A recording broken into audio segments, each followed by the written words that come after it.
Hello, everyone. So glad I'm on.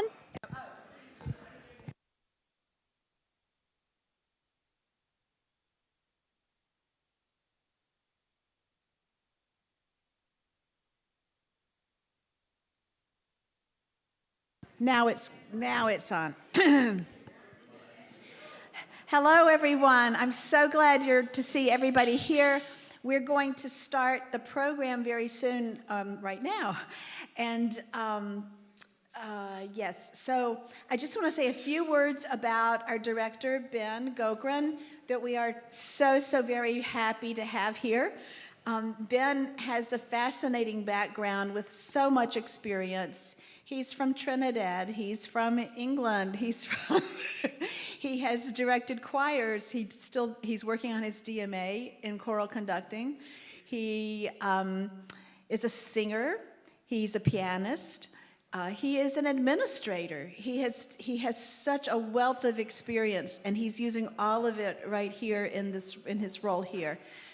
This morning, in an extremely busy week for him, he's agreed to come and talk to us about the program that the choir is preparing for Christmas. And so before I turn the mic over to Ben, I'm going to ask Paul to say a few words. Thank you, Barbara. My name's Paul Fossum, and in addition to being a happy member of the Chancel Choir, I serve as the chair of the music committee here at FCC. You may have heard some announcements from the pulpit, received something in the mail, or seen mention in bulletins and newsletters about our Music Patrons Drive. This is ongoing right now, and we're trying to wrestle up a little bit of extra money in support of special music at FCC. We're generously budgeted each year, but we are an ambitious music program. And so with the support and the blessing of the Church Council, this year, as we did in 2019 last time, we're having a redux on our Music Patrons Drive. So please consider donating to this special offering. Certainly you can contact the office if you need more information about how to route that to the right place. Thank you, Barbara, and thanks very much. Thank you, Paul. And here's Ben.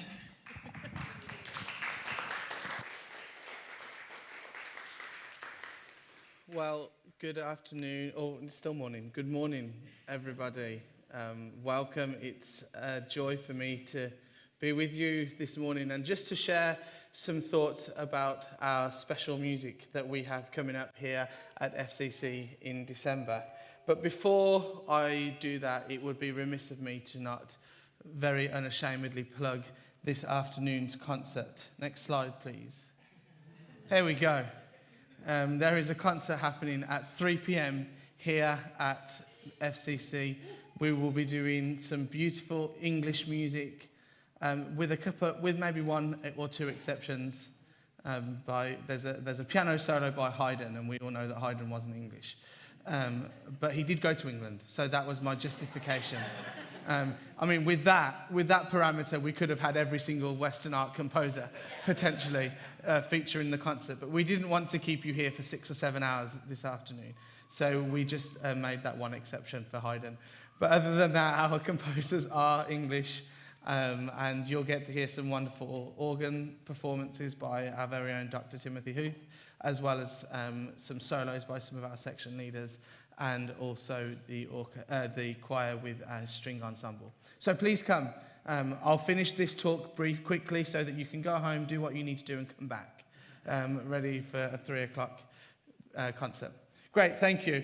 But today, the focus of our time together this morning is to talk about Margaret Bonds, who was an incredibly influential composer of the 20th century, who unfortunately, like most female composers, and add to that female composers of colour, have remained particularly unresearched over the years Until recently, you may know names like Florence Price or Undine Smith-Moore, but maybe Margaret Buns isn't a name that comes to the forefront of your mind when you think of African-American female composers.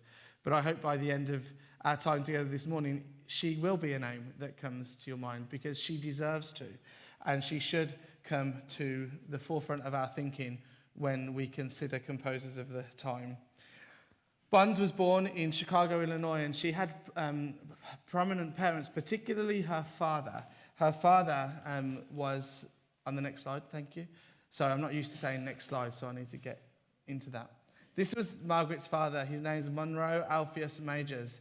Was very prominent in the civil rights movement here in the US, and also an important doctor, a physician. He was one of the first black physicians in the American Southwest. And you have an association here called the American Medical Association. And at the time when Monroe was practicing medicine, African Americans were not allowed to be admitted to that association. And so Majors actually established an alternative association called the Lone State Medical Association for African American Physicians. So he really played a big part in bringing other levels of equality to the US, and particularly for African American doctors. So that was the kind of environment in which Margaret Buns was being raised, with a father who was very passionate about bringing justice and equality to all people. Sadly, her father and her mother divorced when she was young, so her interactions with her father became limited. But next slide, she spent a lot of time working with her mother. This is Margaret, this isn't her mum. This is Margaret at the piano when she was in her teenage years, studying piano with her mother, Estella. Wrote her first composition at the age of 5 called The Market Street Blues, and I tried to find any reference to it anywhere, but there wasn't anything. No handwritten score. I mean, who knows if it was handwritten? She was 5.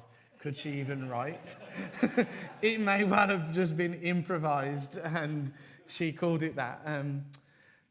But she studied composition privately with Florence Price and also with William Dawson, so was very exposed to the African American spiritual tradition and the music of her culture.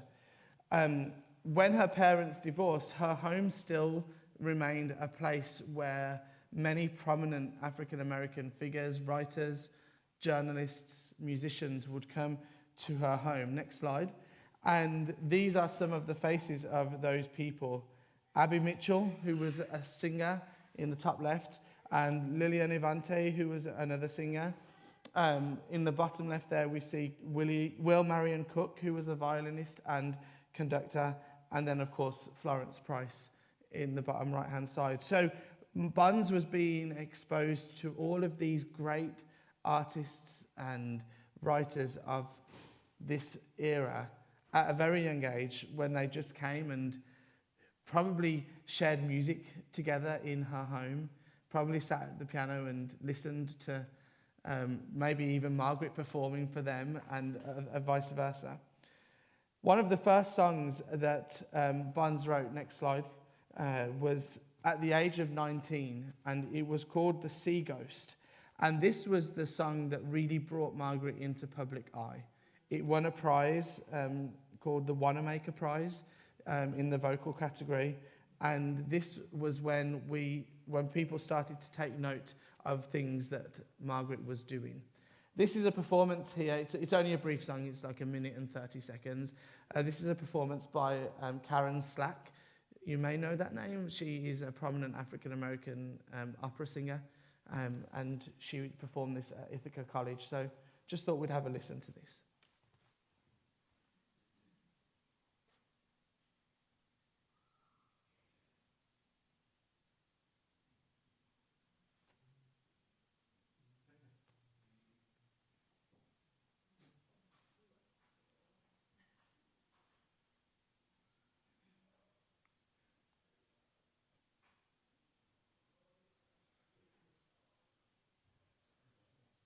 If it's easier, Jared, just go onto YouTube and just, if that's going to make it easier. See, if you just write Sea Ghost Margaret Buns, it should come up. Oh, look, there's me.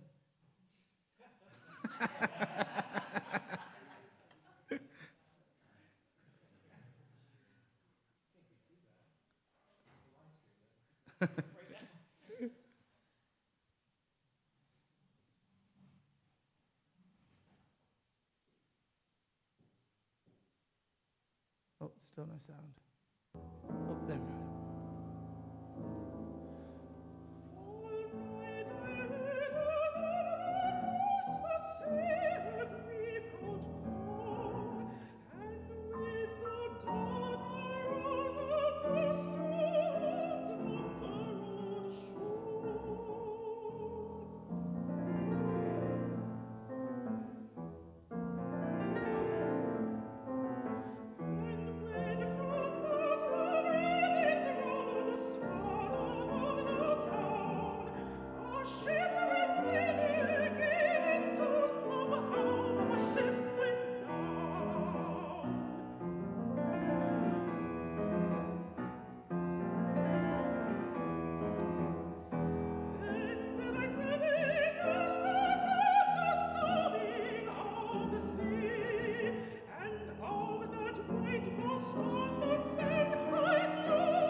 Great, thank you. You can feel the drama of that song, and you can hear how Margaret Buns was clearly a pianist, because the piano part has some challenging moments in that, and that was just the beginning, really, because she was only young when she wrote that, 19 years of age. In 1934, anyone know where this is? Yeah, good, Northwestern. Margaret Buns was one of the first black students to graduate from Northwestern, where she completed a bachelor's and a master's degree and finished in 1934 in piano. This then led on to her often performing as a pianist before going into really composing music to the rate that she was later in her life.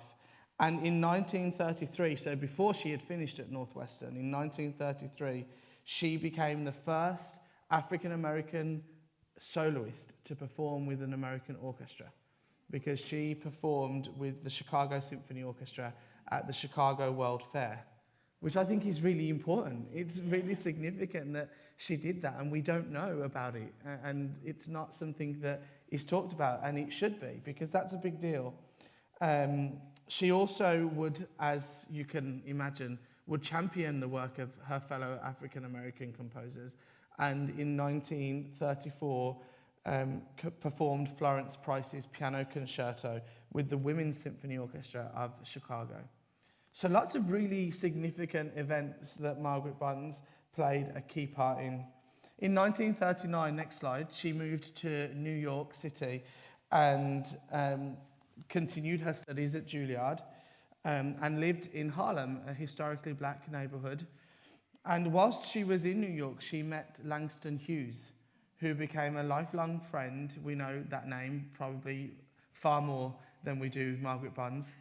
But they were lifelong friends and collaborators, and spent most of their life, once they had met, exchanging letters and being pen pals, I guess is. Do you use that phrase here? Yes. Pen pals. Okay, good.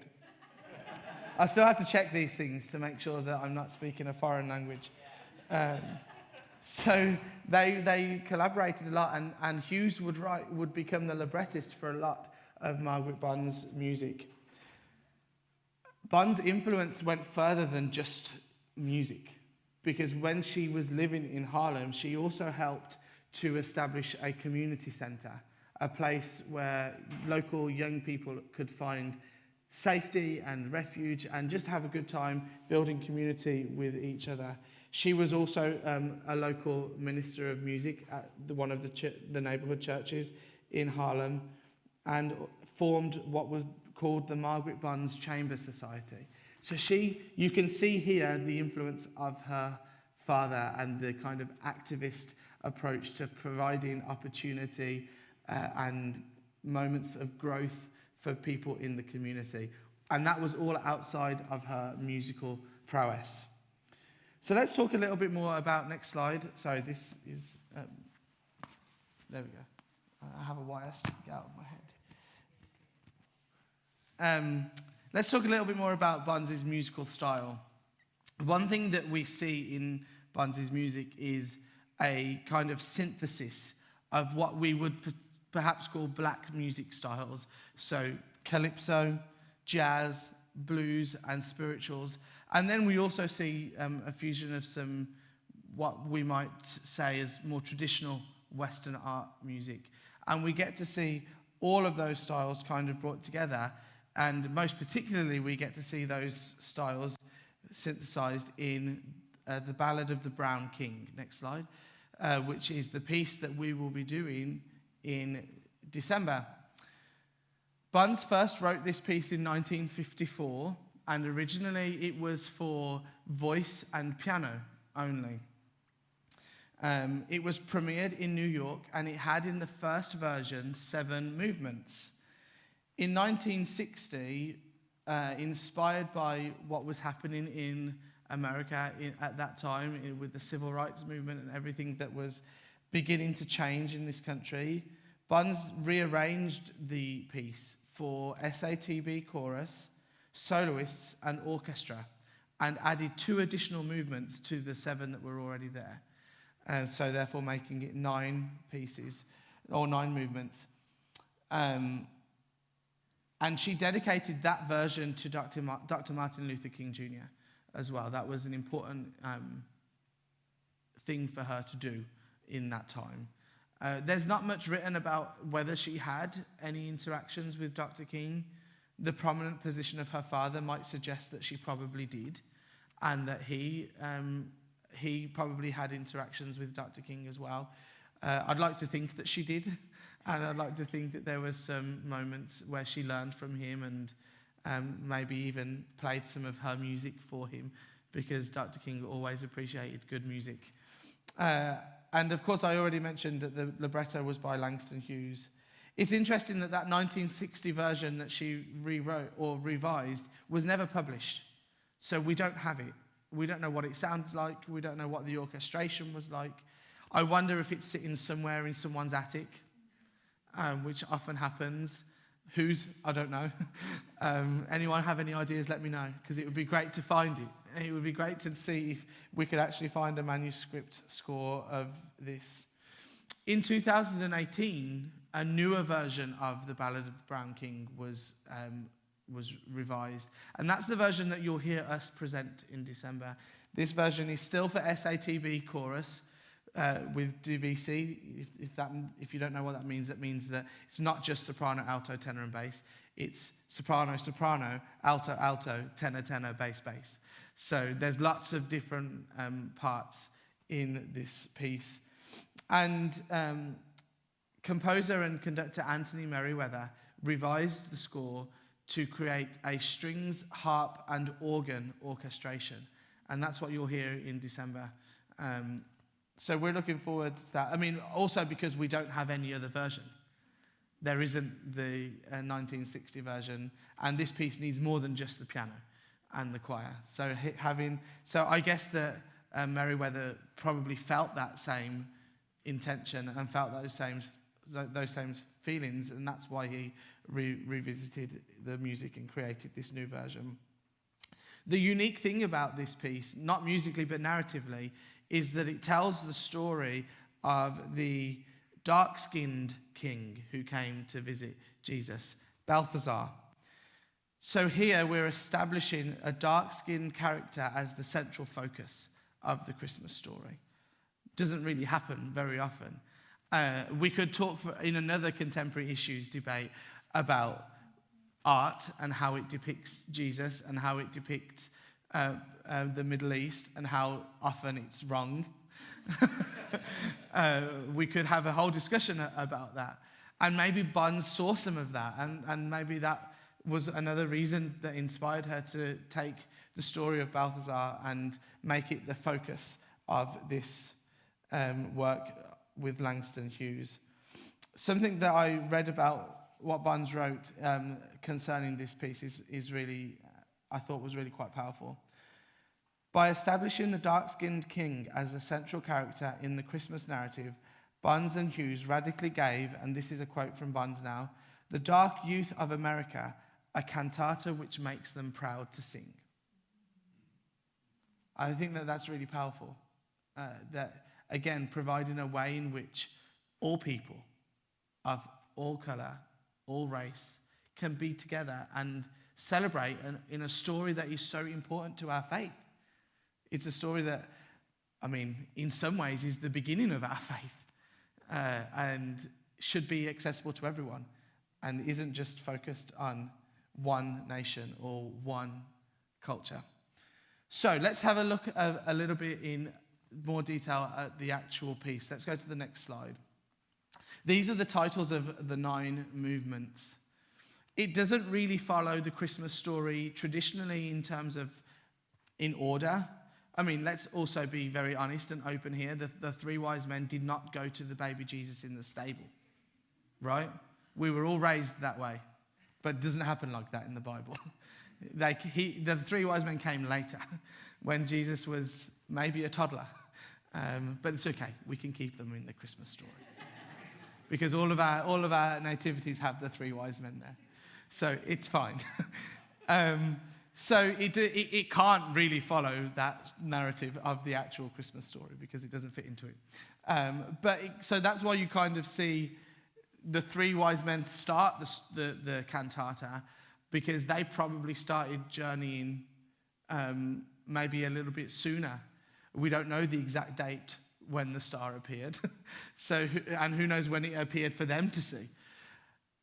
So that's why it starts there. And then Mary had a little baby about halfway through the cantata. And then we go back on to continue the story of exploring the Magi and in particular Balthazar. Now, let's go to the next slide. You may know this African American spiritual with this opening line that goes,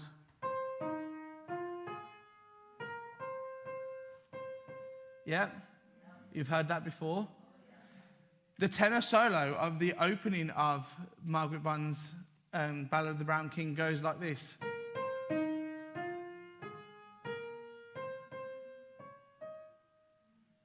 You hear that? Yeah, so this is this one. I'm not playing the rhythms exactly right, just so you know. So that's that one. And then this one.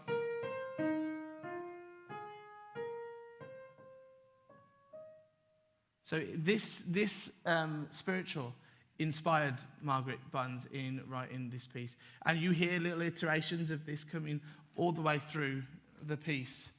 And isn't it an interesting choice? Nobody knows the trouble I've seen with the message of that quote that I just shared with you about having something for everyone to be able to sing. So I think that there's almost a hidden message. One day when we get to meet Margaret Bunds and chat with her, maybe we can ask her that question. So why was it that piece? What was it about that spiritual that inspired you? Okay, great. Let's go on to the next slide. As I mentioned earlier, Bunds has a very lovely way of synthesizing so many different musical forms. And I'm just going to play a couple of sections from the Ballad of the Brown King where we hear that. So this European romantic orchestral writing, obviously you can't hear that from the piano, but you hear...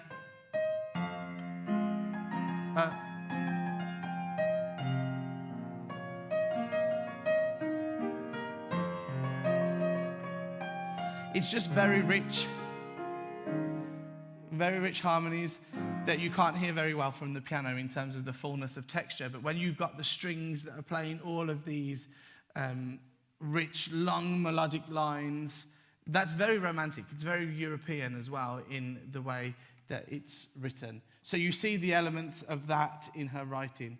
remembering that she was trained in places like Northwestern, where she probably didn't have African-American teachers, or in Juilliard, where she almost certainly didn't have any African-American instructors there.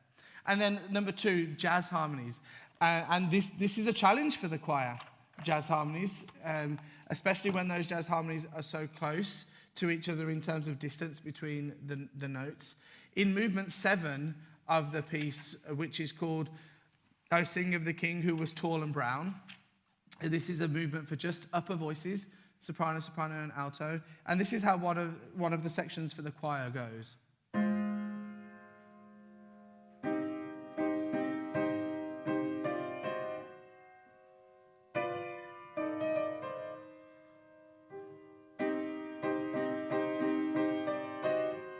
There's jazz harmonies just right there. So, and then another part goes like this.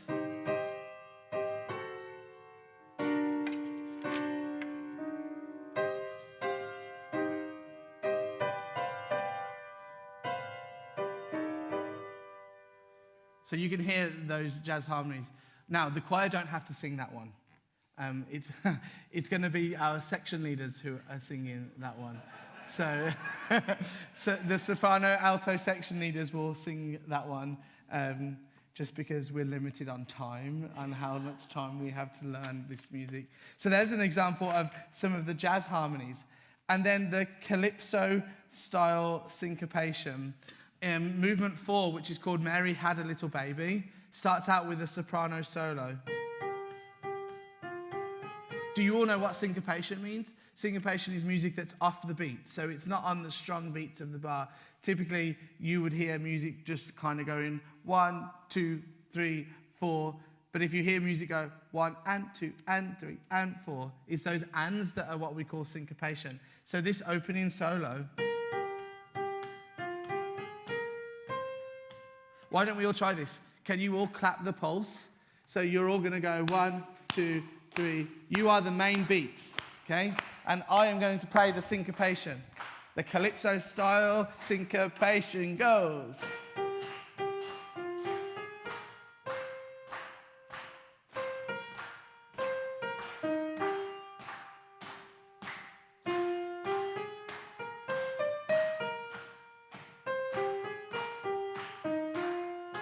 Do you hear that? Do you feel how it's not on the beat? Most of my notes were just off the clap that you were giving. So there's another influence of the so-called black music that impacted Margaret Barnes. And then we go to Christian hymn singing. Movement 3 is called Sing Alleluia, and it's straight, like singing a hymn at church.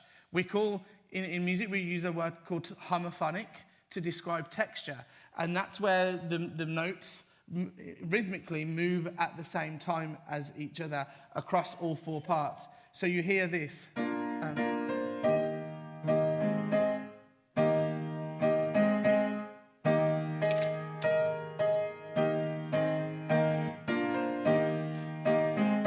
You can hear the hymn sound in that movement. It's very much like you would maybe early Christian hymns that you would hear, and that sounds like that. And then in movement 5, there obviously has to be some sort of Middle East Arabian influence, because that's the focus of the story, is Balthazar, who came from that region. In movement 6, which is an appropriately titled movement, Could He Have Been an Ethiop? The opening motive from the altos and tenors sounds like this. All of those runs, those fast-moving notes,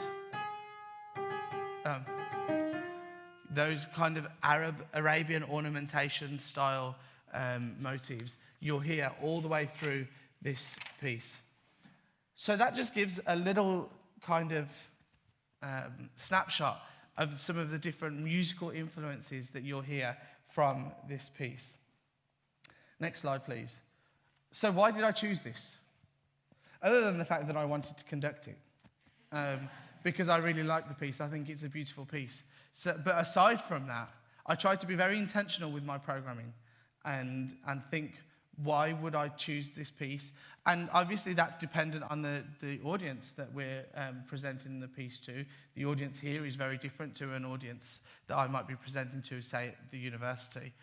But, you know, these two pictures kind of sum it up. We have an African-American female composer who we just don't know enough about. And we should know more about her. And so that's one reason why I chose this piece. And also just recognizing the importance of everyone feeling part of this story and everyone feeling a part of what came as a result of this story. So those are just a couple of reasons why I chose this piece. Next slide, please. So, if it's not in your calendars already, put it in there now. December 10 is when we will be presenting special music. It will be the Chancel Choir. We will have singers join us from the University. We'll have singers join us from the University of Michigan, School of Music, Theatre and Dance. We'll have about 16 or 17 of them coming and joining us. So that will take our choir up to nearly 40 people. And then we'll have our instrumental ensemble with some of our very own concertmaster, Barbara, will be leading the orchestra. Mike Overdeer, who is a member of our congregation, will be playing. And Tim will be donning the organ beautifully as he does.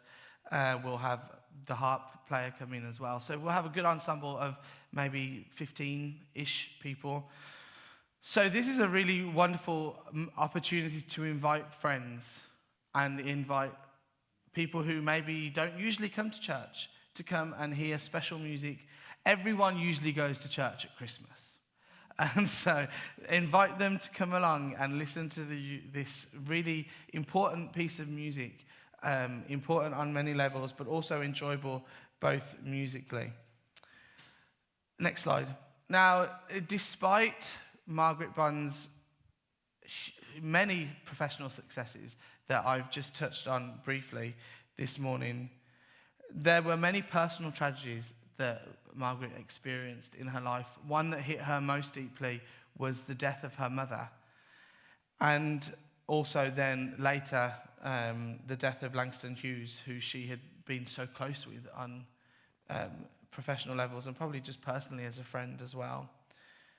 And sadly, she relied more and more on alcohol to help her cope with these issues and with this depression that was such a sadly significant part of her life. And although it was never really verified, acquaintances did say that they thought that it was this connection to alcohol that was the direct cause of Margaret Bond's heart attack that killed her in 1972. She was buried next to her mom in Chicago. Yet the rich legacy of her life, and this is a picture of her performing with the Women's Symphony Orchestra in 1934, where she performed Florence Price's piece. That rich legacy of her life lives on, and it lives on not only in her music, but also in her history, which is why I think it's important that we know more about her. Next slide, please. This is something that Margaret said. "I'll love it when more singers who are not Negroes recognize the universal message in our songs and sing them far and wide. It's happening more and more." This is what she wrote in a letter to Langston Hughes when they were working on the Ballad of the Brown King together. And, you know, if we look at the cultural makeup of the chancel choir here, we have one African-American singer who's a section leader. So we are living this quote right here. We are fulfilling Margaret Bond's dream by singing this music. She made history and impacted the lives of many people of all color, not just African-Americans. It's a privilege for me and for the chancel choir and the instrumental ensemble to present this wonderful work by this outstanding composer. Dr. Ashley Jackson, who's a world-renowned Margaret Bond scholar, says, although inspired by the civil rights movement, the work's message, the Ballad of the Brown King, which encourages all to embrace the true concept of brotherhood toward people of color throughout the world, remains one that is a poignant and relevant message for audiences today. And I look forward to having you join us on December 10th for our presentation.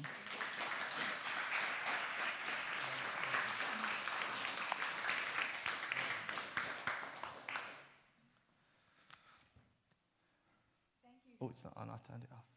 Thank you so much, Ben.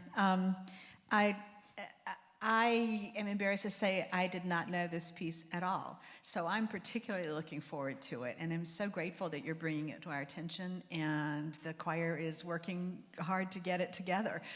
So I think we'll all be here and inviting others as well. Does anyone have any questions they'd like to ask of Ben?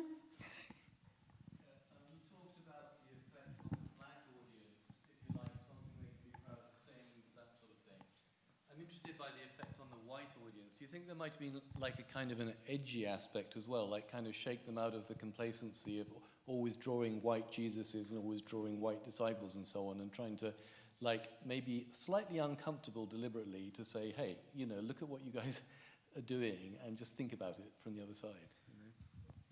Well, I did mention that I'm intentional about my programming and when I make choices about what music I'm doing, because I think it's also important for me as a professional and as a conductor to make sure that I'm making informed choices. And I think it's important for that message. You know, I'm not white, but I do have a white wife and white children, except one. She's my token brown child. Because 4 of them are white, and my little Arwen is the same colour as me. And my intention is never to make anyone feel uncomfortable. My intention is, but I don't mind challenging thoughts, and I don't mind helping people explore a different way of thinking. Jesus wasn't white. He couldn't have been, because of where he was born and who his parents. Well, I mean, who knows what colour God is. But he couldn't have been white. So, well, maybe he could have been white. I don't know. We're not going to go there. That's a theological discussion for a whole other time that Lily and Darcy will be happy to answer your questions about as the trained professionals in our midst. But, you know, it's important that if it does cause people to think, and if it does cause people to reevaluate, then great. Yeah. Then that's helped us in our mission to create a world that loves everyone the same, and that includes everyone the same. Because I want that for the world. I want that for my children. I want that for my family as well. So, thank you, Rupert. Including Americans? Do I want to include Americans? Of course. I love Americans. I love Americans for the most part. It's great. No. You know, my children are developing an American accent, and every time, there's another story I need to tell you about my children, but I'm not going to do that on a live stream. Every time they use an American accent and I say to them, no, speak properly, my wife looks at me and says, Ben, you brought us here. So, Michael. Well, Ben, thank you so much. And first of all, about children, I feel your pain. Secondly, thank you so much. Every time I hear you or read you, I learn so much, and this was a wonderful, wonderful presentation. The fact that I learned so much probably is a backhanded compliment, because I'm not the most musically educated person. But thank you so much, and thank you to everyone in our music program, which is wonderful. Thank you, Tim, for reminding us of what a great hymn "O God, Our Help in Ages Past" is by trying to play it twice in today's service. After that preamble, I have a pretty simple question. Professional habit. As soon as you started talking about her papers, I Googled archive, and it seems that her papers are scattered across a whole load of institutions. And then, of course, I did what we all do nowadays. I looked at Wikipedia, and there seems to be very, very little scholarship devoted explicitly to her. Is what you're doing part of a movement that is opening up? Are people now working on her? Do you know? Do we have, PhD candidates in our music school writing on her, or anyone? Or is this just an isolated moment of revival? So I'll share a couple of thoughts, and then Jack's going to have some things to say, because I know that he's been involved in similar work like this. All right. So let me share a couple of thoughts. So at the School of Music, we performed the Ballad of the Brown King with the Orpheus Singers a couple years ago. And that was just because Dr. Rogers chose the piece and liked it, and it was a good opportunity for our graduate students to learn it. There is more scholarship starting to go into Margaret Bonds. Another piece of hers that's famous is called The Credo, that is starting to be performed a lot more than it has been in the past. But as always, I'm sure there's not enough. I don't know of any PhD candidates at our school, but Jack might. Here we go. So, I do a decent amount of work with African American repertoire myself, and I do so with Dr. Louise Toppin. She's one of the voice professors at the University of Michigan. She was actually a student of Dr. Willis Patterson of our congregation and follows in his footsteps of scholarly work on African American music. I'd say that Margaret Bonds is the main focus of her work. She's published multiple collections of her works. And they're songs, right? She's published her songs. Mainly songs, yes, as she's a voice professor. But she's also a pianist and everything, rather similar to Bonds in that way. So yes, so not only like I would say yes, I'd say this isn't just a blip in time, but that this is actively happening, but also all of this happening is very much in thanks to Dr. Willis Patterson of our congregation, because he produced the first, maybe technically second, anthology of African American art songs back in the 70s, and George Shirley as well at the university. Their legacy has caused a large focus in research into these works, and so it kind of comes rather full circle. Absolutely. And we were talking today about some of the intricacies of performing it. There's a part in the work where the phrase "dark like me" is expressed. Who should be singing that? And talking about that, and in those debates, I said if there's anywhere that these questions should be being asked and should be being considered, it should be at First Congregational Church, because of the history that has gone into that here. Sorry for rambling. I hope that answers your question. That's great, Jack. And he raises a good point, because the choir actually sing, "Was he dark like me?" in the song. And so we will talk about that in our rehearsal, and we'll explore what that means. But I don't think that that's a problem if you think about what Margaret wrote to Langston Hughes when she said, everyone needs to recognize the universal message of the song. That's the point. This isn't a movement, in my opinion. This piece isn't a movement to highlight African Americans and isolate them in highlighting them. It's a movement to highlight them and bring us together. That's how I see this piece. Because sometimes we can see movements happen and it becomes almost counterproductive to what the intention was, because you then start to highlight one group of people and then potentially demean another group in an effort to bring people together, but it doesn't always work. And that's not what this is for me. This piece is not about that. This piece is about, we highlight the fact that there was a person of color involved in the Christmas story, probably more than one, and that makes it accessible for everyone. So thank you, Jack, and thank you, Michael, for your question.